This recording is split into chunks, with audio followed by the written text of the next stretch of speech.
What is up, FEG fam? Welcome back to the channel, and in today's video I just kind of wanted to sit down and have a bit of discussion with you all because there's been some comments that I've been seeing as of late, and this is of course pertaining to Yae Miko. Now if you've been on the channel for a little bit now, or you can scroll through the channel, you've been seeing I've been covering this character pretty extensively as of late, talking about kits, giving my opinions on certain things and whatnot.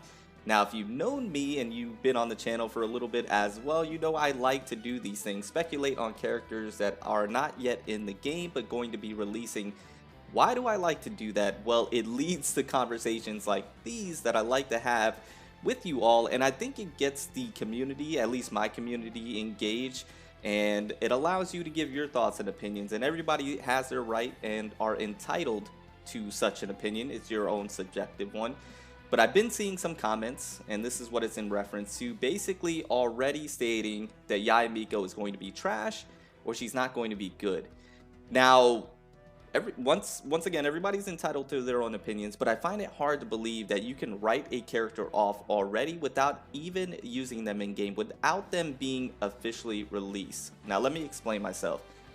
When I take a look at a kit, especially for a character that hasn't been released yet, where information and percentages and numbers are subject to change, and they usually do, I look at the kit, I see what it's capable of, and then I give my thoughts and opinions on it. There are very few, if any, 5-star characters that are in the game currently of Genshin Impact that are just complete trash and unusable, right? And when I take a look at characters that are yet to be released or going to be releasing very soon, I always see the glass half full, and I always see what their potential is and what they're going to be capable of. Every character has some flaws, and I think where this leads to is that people are wanting certain characters that they're excited for or anticipating to be OP, busted, broken, destroy the game of Genshin Impact, and have zero flaws or setbacks. And I just don't think that's realistic, and I don't think you should want a character like that, because where's the fun in having a character that is just overly disgusting in everything that they do, and you not really needing to have to do anything in order to be good with said character? But people are taking a look at Yae Miko and they're just nitpicking certain things and then instantly writing her off, and I just don't see how you can do that without actually using her in game, in practice, with different team builds, team comps, different builds when it comes to artifacts, trying different combinations out, trying different weapons on her to see what works best. And if you take a look at her kit, or if you read it, you instantly know just on paper she's not going to be trash, she's not going to be garbage, and in fact she's actually going to be pretty good. Now, are there some flaws and some setbacks? Of course there are, and there should be, right? No character should be perfect. And of course there are some setbacks with the Yae Miko. If we take a look, of course, what people are pointing out is the high energy cost, which is something that we've mentioned, and the cooldown on the elemental burst, which is something that we mentioned as well. And keep in mind, once again, these things are subject to change. Nothing's set in stone until the character is officially released, so those things can be updated when we are getting closer to patch 2.5. But we've talked about the energy cost and the cooldown, and even if those are the flaws that you want to point to, or the basic attack scaling not being that great percentage wise, it's okay, because this character is going to be strong in other areas, and there may be some things that you don't fully understand until you actually use the character in practice. For example, with the elemental skill, might be a little more busted than you think. You might have to actually use it in game, try different mechanics out, and see how good it can actually be. The elemental burst might actually surprise you, and it might actually surprise you how quick you get the energy cost back and how quickly you are able to go ahead and pop the elemental burst again. The cooldown might not be that big of a factor when we take into account rotations and things of that nature. So the charge attack is looking to be actually pretty good. If you take a look at what has been recently released, and you can take a look at the information for yourself, a link to the Discord will be in the description down below. You can join the Discord, go under Genshin Beta News, and see that the charge attack might actually surprise you. It might be better than you thought, and that might be what you're utilizing outside of just the basic attacks. You might actually be charge attacking with some jump canceling in there, and actually doing some pretty good tech and doing some fancy things and having fun with this character. And that is the most important thing at the end of the day. not necessarily how good the character is. Of course, you want your most favorite character to be good and to be able to utilize them, and they work well in team comps. But at the end of the day, it should be the character design, the personality of said character, the way you like to use them, how they feel, and how they fit your gameplay style. And trust me, she's going to do damage. If that's what you're worried about, don't be. She's going to hit like a truck, I promise you.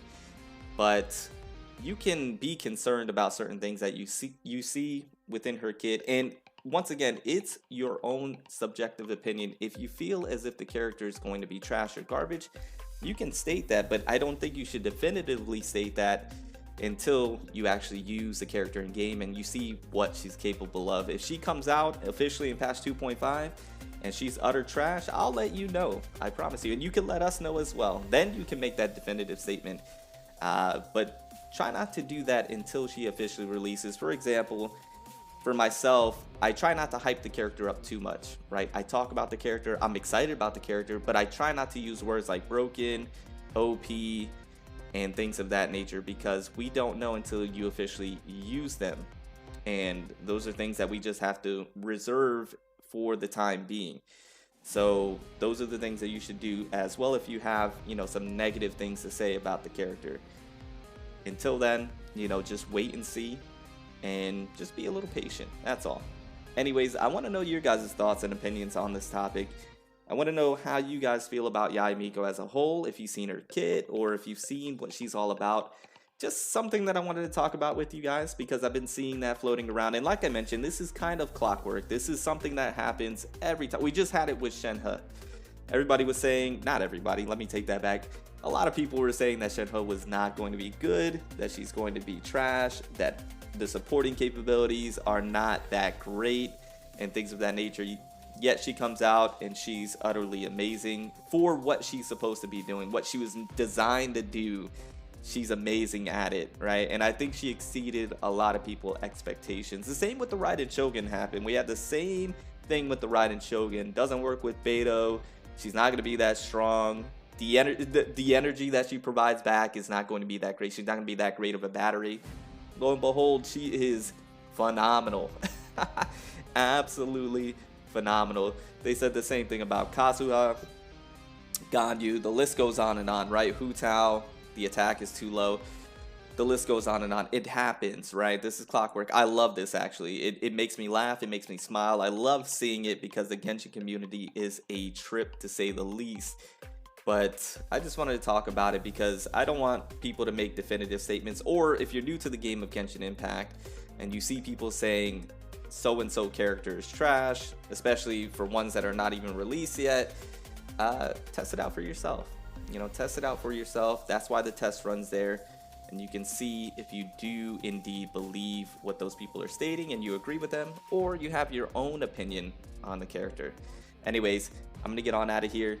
I appreciate you guys. I love you guys. Also, if you want to support the channel a little bit further, you can click the link in the description down below. That is the link to Gamer Subs, the sponsor of the channel. You can use code FurtherBeyondGaming at checkout to get 10% off everything in the store, and it directly supports the channel to help us do bigger and better things.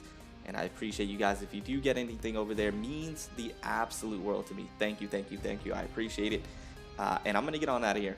I rambled on long enough.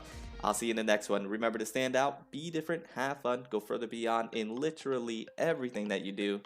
My name is Cody. I'll see you guys. Bye.